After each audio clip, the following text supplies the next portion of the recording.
International Futures is a very special program. It combines people from the most important countries of Asia, Latin America and Africa, and it is beyond the normal work of the Diplomatic Academy, including people from different walks of life, but all very concerned and very engaged about the consequences of globalization. We are people coming from different backgrounds, different culture, different experiences, and also different interests. Sometimes you don't take the time to know other people, and the environment where we talk to people also is filled with sometimes not trusting. And the solution for that is to build a better environment where people are safe to say what they think about, and also safe for people to explore what other people's interests are and to know other people in a more genuine sense. I think if we build friendship, we build relationship, diplomacy is something that comes after it more naturally and more friendlier way and more genuine way.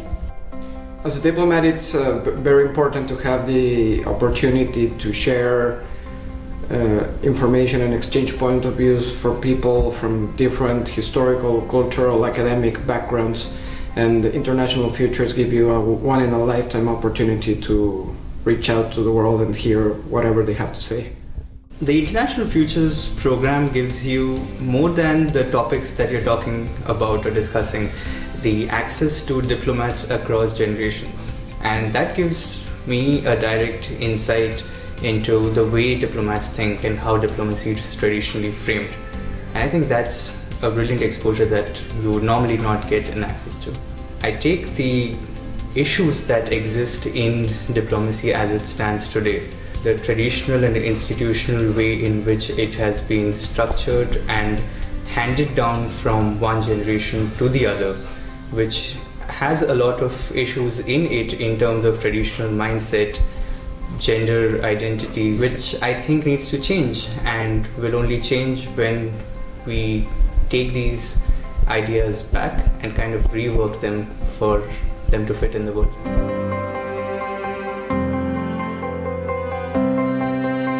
So for me as an artist and an activist, the program has been highly beneficial in terms of understanding how traditional diplomacy works, but also what creative solutions can come out. I'm really excited to think about diplomacy being not just these people in a room who make decisions about everybody else, but really how we can all participate in finding global solutions that have a more impactful and inclusive agenda that is set upon it. And I think just to be in a room with all these different people for a set period of time, to have these different voices, different ways of being and thinking, coming together to try and look at what a global solution could look like for various problems is one of the most amazing gifts this program has offered me.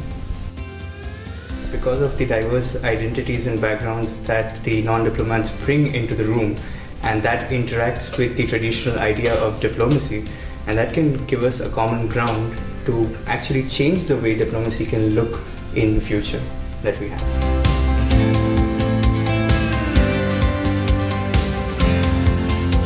This is me, this is my boss, and all these guys are my colleagues. I really learned a lot. I wanted to share with them firstly, and also bring this. Can you see this renewable wind energy here? When I come back to China, I also wanted to telescope you. I really want to learn more about you so that we can know each other better. Thank you. We do this now for 10 years, and every year we win new people, new graduates, new alumni who are bound together by their common experience in Berlin and Hamburg, and hopefully will be able to make use of these contacts for the rest of their lives.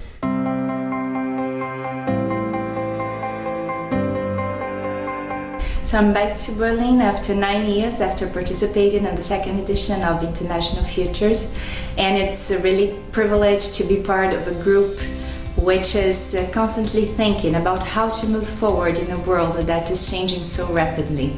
For me, this is very fulfilling to see the sense of continuity. There are many people I know already, and I feel very much that I'm part of a network, part of something which is larger than just the program that I did here.